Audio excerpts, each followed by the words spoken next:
Shalom, salam sejahtera dalam kasih Tuhan kita Yesus Kristus. Apa kabar jemaat Tuhan? Doa dan harapan semoga jemaat tetap berada dalam keadaan yang kuat, sehat, dan ceria selalu.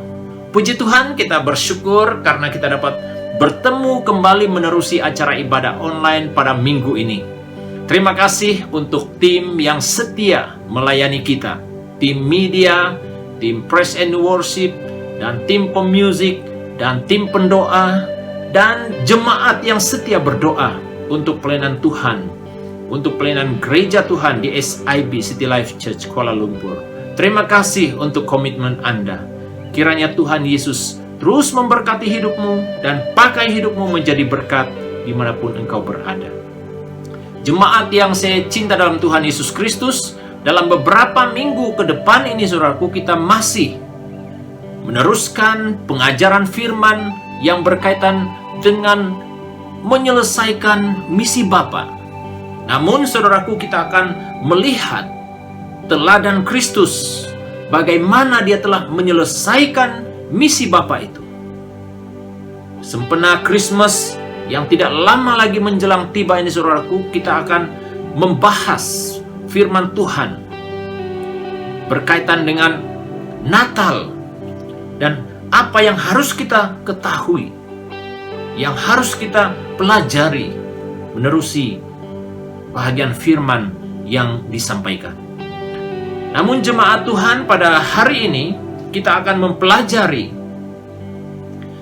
bahagian firman Tuhan yang terdapat dari Yesaya pasal yang ke-9 ayat 1 sampai ayatnya yang ke-6, ya. Namun kita akan membaca satu ayat, yaitu Yesaya pasal 9 ayat 5. Dan ayat ini akan menjadi ayat kunci kita, ya. Mari kita baca bahagian ini bersama-sama. Dalam Yesaya pasal 9 ayat 5, saudara boleh mengiringi pembacaan seperti mana yang tersedia di screen, ya. Dikatakan dalam ayat yang kelima, sebab seorang anak telah lahir untuk kita, seorang putra telah diberikan untuk kita. Lambang pemerintahan ada di atas bahunya, dan namanya disebutkan orang penasehat ajaib, Allah yang perkasa, Bapa yang kekal, Raja damai. Demikian pembacaan firman Tuhan pada hari ini. Sebelum kita bahas bahagian firman Tuhan ini, mari saya akan pimpin kita dalam doa terlebih dahulu. Kita mohon agar Roh Kudus Tuhan memberi dan membawa kita untuk mengerti kebenaran firman. Mari kita berdoa. Segala puji, syukur, hormat, kemuliaan kami kembalikan kepadamu ya Tuhan Yesus, atas berkat firman-Mu yang telah kami baca bersama. Kami percaya sungguh Tuhan, apa yang telah kami baca ini adalah firman Allah, perkataan Allah yang hidup. Pada waktu kami menerima kebenaran ini dan melakukannya dalam hidup kami, pasti hidup kami akan mengalami perubahan. Oleh itu, ya Bapa, hamba berdoa berkati jemaat sekalian yang mengikuti bahagian penjelasan firman ini Tuhan Yesus, agar kami diberkati, dikuatkan, diteguhkan iman percaya kami. Hamba serahkan pemberitaan firman ini dari permulaan sampai selesai. Nama Tuhan Yesus Kristus dimuliakan, diagung tinggi dalam pemberitaan ini. Terima kasih Bapa, kami mohon doa ini di dalam nama Tuhan Yesus, Juru Selamat kami yang hidup, kami sudah berdoa. Amin. Jemaat yang saya kasihi dalam Tuhan Yesus Kristus, daripada pembacaan ini saudaraku, kita akan menarik satu tema, yaitu Yesus Kristus, harapan bagi dunia. Nah saudaraku, dalam beberapa minggu ke depan ini kita akan membahas tentang tema ini yang berkata tentang Yesus Kristus, harapan bagi dunia. Saudara yang saya kasihi dalam Tuhan Yesus Kristus, sebelum kita membahas bahagian firman Tuhan ini, saya akan membawa kita melihat beberapa perkara yang berkaitan tujuan daripada kitab Yesaya ini, ya. Apa yang Yesaya telah tulis, apa yang Yesaya telah ungkapkan dalam kitabnya. Dikatakan saudaraku, tujuan daripada Yesaya ya menulis kitab ini dikatakan sang nabi. Yang pertama itu berkata tentang sang nabi ya, pertama-tama menghadap bangsanya sendiri dan bangsa lain yang sezaman dengan firman Tuhan. Dikatakan di sana yaitu mengenai dosa mereka dan hukuman Allah yang akan datang. Nah, itu yang pertama, tujuan Yesaya. Dan yang kedua, saudaraku, adalah bagaimana dia melalui berbagai penglihatan. Yesaya sendiri melalui berbagai penglihatan yang mengandung wahyu dan roh nubuat. Saudaraku, itulah yang dilalui oleh Nabi Yesaya. Dan Nabi Yesaya juga menubuatkan tentang pengharapan, ya, tentang pengharapan bagi angkatan masa depan orang Yahudi yang berada di dalam buangan. Nah, ini yang Yesaya sampaikan, ada harapan yang akan datang. Dan yang ketiga, saudaraku, yaitu Yesaya, dia menubuatkan bahwa Allah akan mengirimkan Mesias yang datang dari keturunan Daud. Dialah yang dikatakan yang akan membawa keselamatan, ya, yang akan membawa keselamatan pada akhirnya akan meliputi semua bangsa di bumi. Keselamatan itu bukan hanya satu bangsa saja, tetapi untuk seluruh bangsa yang ada di bumi ini. Itulah sebabnya, saudaraku, mengapa tema kita benar-benar kita tekankan di situ yang mengatakan bahwa Yesus Kristus harapan bagi dunia. Karena Yesus saja yang dapat dan berkuasa membebaskan umat manusia yang terikat oleh dosa. Saudara kekasih yang saya cinta dalam Tuhan Yesus Kristus, kita lihat daripada pendahuluan khotbah ini dikatakan setiap kali kita merayakan Natal, ya, kita tahu bahwa itu adalah penggenapan atas nubuat para nabi, ya, ribuan tahun sebelumnya. Nah, pada saat setiap kali kita merayakan Natal, saudaraku, itu adalah penggenapan, ya, penggenapan nubuat para nabi ribuan tahun sebelumnya, ya, sebelum-sebelumnya. Dan juga dikatakan Natal juga berkata tentang kasih Allah terhadap umatnya, ya, yang berdosa, dan bukti bahwa hanya Yesus satu-satunya yang berkuasa menyelamatkan dunia yang berdosa. Saudara, itulah yang membuktikan bahwa dunia ini sangat memerlukan Yesus Kristus. Sudah jelas, saudaraku, tanpa Yesus, saudaraku, hidup kita ataupun dunia ini tidak punya pengharapan. Saudara yang saya cinta dalam Tuhan Yesus Kristus, apabila kita kembali kepada pembacaan firman Tuhan sebentar tadi, saudaraku, dikatakan bahwa seorang anak telah lahir untuk kita. Seorang putra telah diberikan untuk kita. Lambang pemerintahan ada di atas bahunya. Itu merujuk kepada kedaulatan, kekuasaan Yesus Kristus selaku juru selamat dunia, selaku pengharapan dunia ini. Daripada tema ini, saudaraku, kita akan mempelajari beberapa poin. Yang pertama adalah Yesus sendiri adalah terang yang mentransform dunia yang gelap oleh dosa manusia.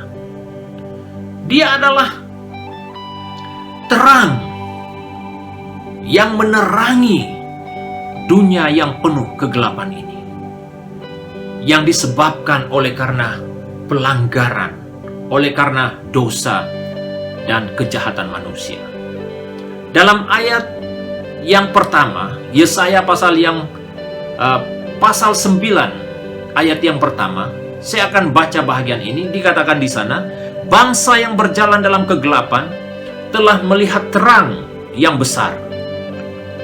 Mereka yang diam di negeri kekelaman, atasnya terang telah bersinar. Bangsa yang berjalan dalam kegelapan. Sudah jelas saudaraku bahwa bangsa ini sudah tidak punya harapan. Manusia sudah tidak punya harapan. Dikatakan manusia berjalan dalam kegelapan. Seperti mana poin yang pertama kita jelaskan tadi, Kristus adalah terang yang datang, yang mentransform, yang mengubah dunia yang gelap ini menjadi terang. Itulah kedaulatan, kekuasaan Kristus yang kita sembah, saudara. Dia melakukan keadilan dan kebenaran. Itulah terang yang datang ke dalam dunia. Kristus melakukan keadilan. Banyak perkara-perkara yang tidak adil yang disebabkan oleh karena pelanggaran dan dosa manusia. Banyak hal-hal yang tidak benar. Kristus selaku harapan bagi dunia, saudaraku, dia datang untuk memberi, untuk membawa manusia supaya manusia tetap berada dalam keadilan, hidup dalam kebenaran. Saudaraku, di mana-mana saudaraku, banyak perkara-perkara yang sangat jelas yang kita nampak, saudara, yang tidak adil. Itu adalah gambaran bahwa dosa sudah merajalela. Ketidakkeadilan di mana-mana boleh terjadi, saudara. Ya, bukan hanya di dunia sekuler. Kadangkala saudaraku, di gereja juga terjadi ketidakkeadilan. Hal-hal yang tidak dapat diselesaikan oleh manusia, saudaraku, Kristus datang supaya hal-hal yang berupa kegelapan itu, saudaraku, diterangi oleh kebenaran yang datang daripada Yesus Kristus. Yesus Kristus sendiri adalah terang yang mentransform dunia dari kegelapan, berarti dia mengakhiri kejahatan dan penindasan. Dikatakan dalam ayat yang ke-2, saudaraku, engkau telah menimbulkan banyak sorak-sorak dan sukacita yang besar, mereka yang telah bersukacita di hadapanmu. Seperti sukacita waktu panen, seperti orang bersorak-sorak di waktu membagi-bagi jarahan.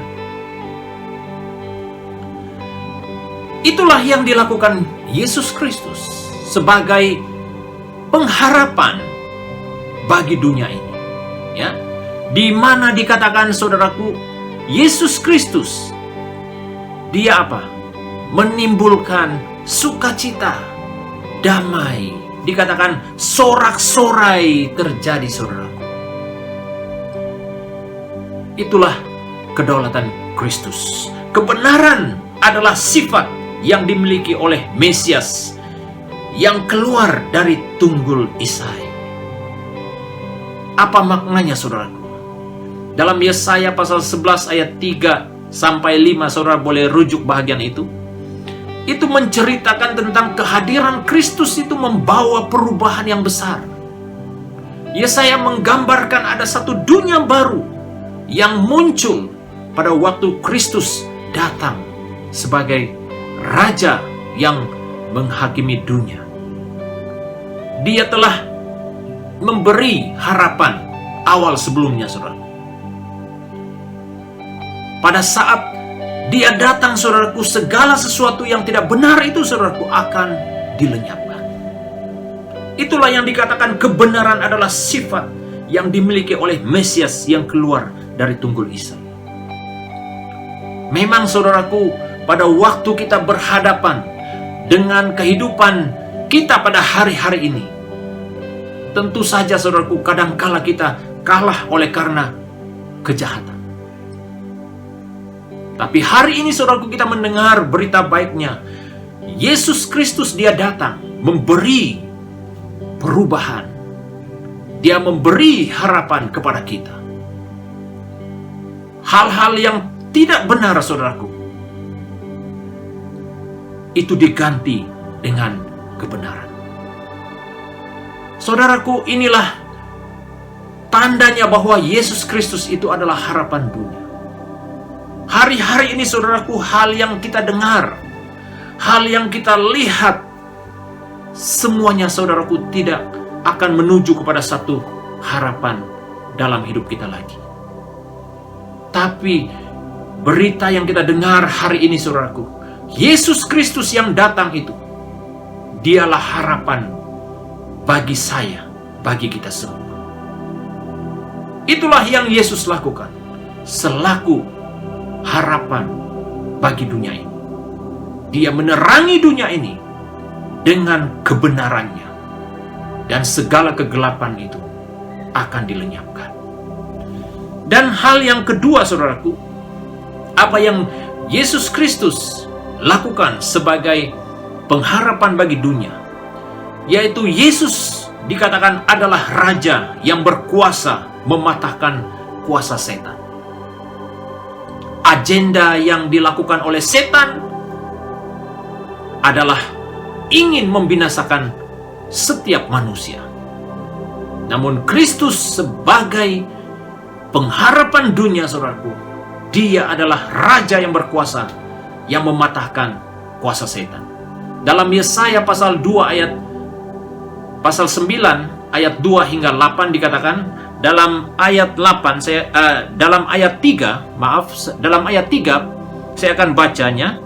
Sebab kuk yang menekannya dan gandar yang di atas bahunya serta tongkat si penindas telah kau patahkan seperti pada hari kekalahan Midian.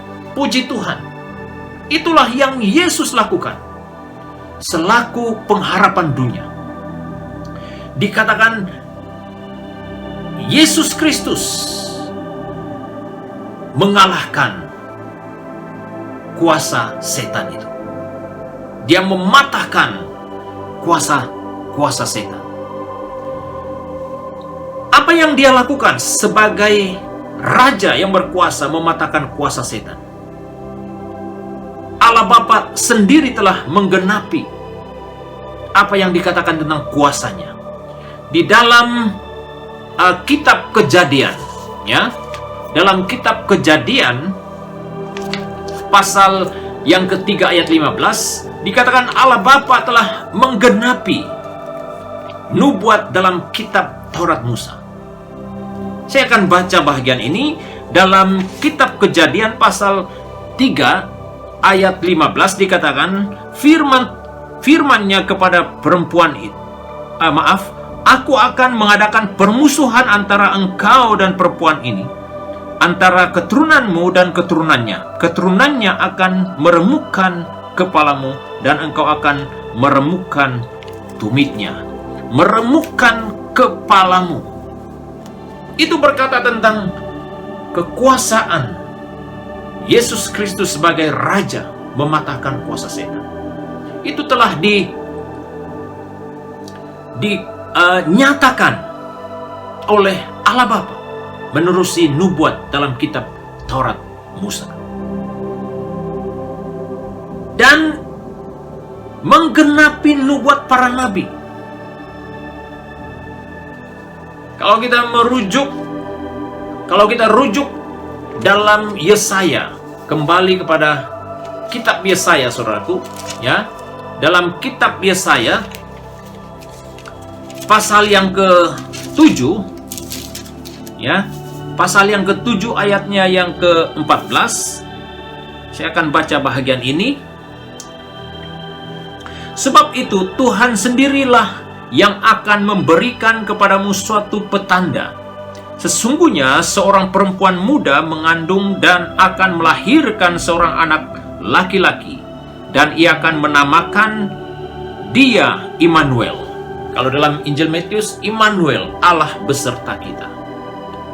Saudara kekasih, inilah yang dilakukan oleh Yesus Kristus selaku Raja. Dia mematahkan kuasa setan dalam hal apa, saudara? Dalam penggenapan nubuat, saudaraku, dikatakan kekuasaan, kedaulatan Kristus itu telah menundukkan iblis, saudara. Itu sebabnya, saudaraku, mengapa Kristus itu harus kita andalkan dalam hidup kita setiap hari, dalam setiap waktu. Karena melalui Yesus Kristus saja kita dapat mengalahkan iblis, saudara. Kita dapat mengalahkan setan. Dia juru selamat yang dapat mengalahkan iblis. Kita rujuk lagi dalam Kejadian pasal 3 ayat 15 tadi. Kedaulatan Kristus itu, saudaraku, dia menundukkan iblis. Saudaraku, di hari yang indah, di hari Natal yang tidak lama lagi menjelang tiba, saudaraku, itulah berita yang perlu kita dengar. Bagaimana kekuasaan Kristus itu yang telah menundukkan kuasa si jahat. Kita berbangga, saudaraku, karena kita adalah anak-anak Allah yang telah ditebus melalui Yesus Kristus. Kita tidak lagi diperhambakan. Segala ikatan-ikatan yang mengikat kita dikatakan oleh firman Tuhan sebentar tadi dalam Yesaya pasal 9 ayat yang ketiga tadi, sebab kuk yang menekannya dan gandari yang di atas bahunya serta tongkat si penindas telah kau patahkan seperti pada hari kekalahan Midian. Saudaraku, kita tidak mampu mengalahkan iblis dengan kekuatan kita sendiri. Kita hanya dapat menundukkan iblis, menundukkan dosa yang mau menggoda kita hanya melalui Yesus Kristus, saudara. Itulah berita baik yang kita dengar di hari Natal yang tidak lama lagi menjelang tiba, saudara. Hal yang ketiga, saudaraku, dikatakan Yesus adalah harapan bagi dunia ini, saudaraku. Yang ketiga, terang kasih Allah, jalan penyatuan Allah dan manusia. Terang kasih Allah itu adalah jalan penyatuan di antara Allah dan manusia. Hanya terjadi penyatuan itu ketika apa, saudaraku? Kristus sendiri yang menjadi pengantaranya. Maka kita, saudaraku, dibenarkan di hadapan Allah. Kita diterima oleh Allah. Dikatakan manusia disatukan kembali dengan Allah. Kita lihat apa yang terjadi dalam hidup kita sebagai manusia yang berdosa.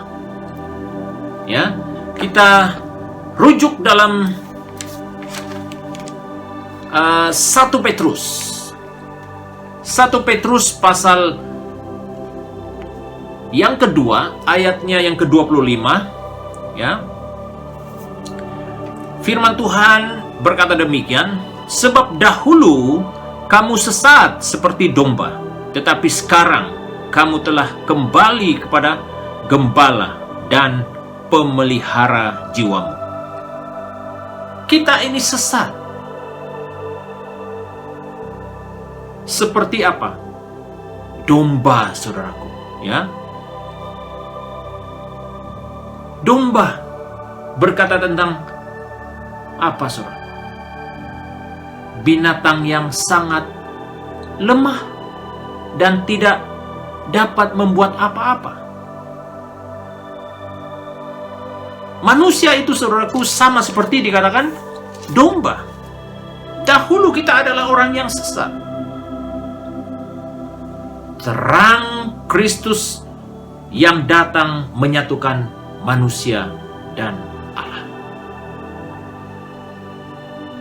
Supaya umat Tuhan bermurah hati karena mereka telah dibenarkan dalam Tuhan.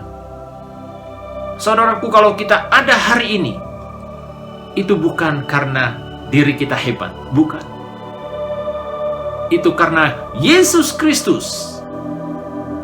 Oleh karena terang kasih-Nya, saudaraku, kita menjadi pribadi yang berharga di mata Bapa kita di surga. Oleh itu, saudaraku, pada waktu kita mengalami kemurahan daripada Allah Bapa, apa yang harus kita lakukan? Kita harus juga membagikan kebaikan Tuhan itu, menyatakan kebaikan kemurahan Tuhan itu kepada orang lain. Jangan sendiri-sendiri, saudara. Nyatakan kepada jiran kita, saudara-saudara kita yang belum mendengar Kristus dalam hidupnya. Supaya umat Tuhan hidup dan melakukan kebenaran Tuhan dalam hidupnya. Nah, ini yang sangat penting, saudara. Terang kasih Allah itu, saudaraku, mengubah hidup kita, supaya hidup kita ini, saudaraku, dimanapun kita berada, dimanapun kita pergi, saudaraku, terang kebenaran Tuhan itu akan terus mengiringi hidup kita. Terang kebenaran Tuhan itu akan terus menyinari dunia ini. Dan biarlah orang mengenal Kristus melalui apa? Hidup kita. Kenapa, saudaraku? Karena ada kebenaran Kristus diam atau tinggal di dalam kita. Yesus yang terakhir, saudaraku, Yesus adalah hadiah yang kekal dan terindah dari Allah Bapa kepada umat manusia yang berdosa. Dia adalah hadiah yang kekal. Hadiah-hadiah yang kita terima di dunia ini, saudaraku, itu hanya bersifat sementara.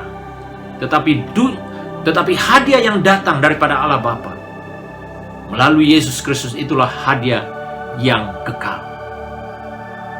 Mari, saudaraku, kita sama-sama, saudara, terima hadiah itu dan pelihara hadiah itu dengan baik, saudara. Melalui Yesus Kristus selaku Raja yang mampu memberikan damai yang tidak berkesudahan bagi umatnya. Oleh karena hanya oleh Dia dunia memiliki harapan itu. Puji Tuhan, saudara. Ini adalah kesempatan untuk saya, untuk kita semua, agar dalam kehidupan kita, saudaraku, kita terus menerus, saudaraku, berpegang kepada kebenaran yang telah kita terima daripada Yesus Kristus, daripada firman Tuhan, saudaraku. Kenapa, saudaraku? Karena Kristus saja satu-satunya harapan yang dapat menolong kita. Terima kasih jemaat Tuhan untuk kesetiaan Anda mengikuti kebenaran firman Tuhan pada hari ini. Kiranya kebenaran firman Tuhan ini akan terus menguatkan kita dan terus memberi semangat yang baru untuk kita. Kita terus berdoa kiranya kebenaran ini terus menerus hidup dalam diri kita. Kita diberi kekuatan untuk mempraktekkan, melakukan kebenaran ini dalam hidup kita setiap hari. Jemaat yang saya kasihi dalam Tuhan Yesus Kristus, sebelum kita mengakhiri bagian ini dengan doa, pertama-tama Pastor juga berterima kasih kepada jemaat sekalian yang setia berdoa untuk pelayanan Tuhan, khususnya gereja Tuhan di SIB City Life Church Kuala Lumpur. Terima kasih untuk kesetiaan Anda dalam mendoakan pelayanan Tuhan dan kesetiaan Anda dalam memberi sokongan buat pelayanan Tuhan melalui persepuluhanmu, melalui persembahanmu, melalui janji imanmu, pemberian kasihmu, apapun bentuk sokonganmu, baik melalui material, baik doamu. Saya yakin Tuhan pasti akan menggandakan berkat-Nya dalam kehidupan kita, dalam pekerjaan kita, keluarga kita. Jadi pastor yakin jemaat sekalian terus bersemangat melakukan bahagian kita. Bagaimana Kristus telah melakukan bahagiannya bagi kita. Kita harus melakukan bahagian kita untuk kemuliaan Tuhan. Mari kita bersatu dalam doa kita sekali lagi, dan pastor akan pimpin kita dalam doa ini. Bapa yang ada di surga, kami kembalikan puji syukur, hormat, kemuliaan bagi nama-Mu ya Tuhan, atas berkat firman-Mu yang sudah kami dengar pada hari ini. Berkati jemaat sekalian yang telah mengikuti bahagian ataupun pendengaran firman pada hari ini. Tuhan, Engkau berkati, agar melalui kebenaran firman ini ya Tuhan, kami dikuatkan dan diteguhkan dalam iman percaya kami. Bapa, hamba mau berdoa buat jemaat sekalian yang terus memberi sokongan buat pelayanan-Mu di SIB City Life Church Kuala Lumpur, melalui persepuluhannya, melalui persembahannya, pemberian kasih, janji imannya, doanya. Kami yakin Tuhan akan memberkati jemaat sekalian. Bahkan Engkau telah berjanji akan melipat gandakan berkat-Mu bagi orang-orang yang setia melakukan bahagiannya dalam pelayanan Tuhan. Bapa Surgawi, hamba berdoa untuk jemaat sekalian dalam tugas pekerjaan kami di hari-hari, dalam minggu ke depan ini. Tuhan, Engkau berkati, Tuhan Engkau lindungi jemaat sekalian, keluar masuk jemaat Tuhan. Tuhan, mohon pimpinan, penyertaan, dan perlindungan kuasa darah-Mu Tuhan Yesus, agar kami terhindar daripada segala bahaya, sakit, penyakit, dan rencana jahat manusia. Tuhan yang memelihara kami, Tuhan yang menjaga kami, agar sepanjang minggu yang akan datang ini kami terus memuji, mengagung-agungkan Tuhan dalam hidup kami. Terima kasih Bapa di sorga. Terpujilah nama-Mu Tuhan Yesus. Inilah doa permohonan kami yang kami peralaskan hanya di dalam nama Yesus Tuhan Penyelamat kami yang hidup, yang bertakhta di surga. Kami sudah berdoa. Haleluya. Amin. Terima kasih. Tuhan Yesus memberkati. Jumpa Anda di minggu yang akan datang. Shalom.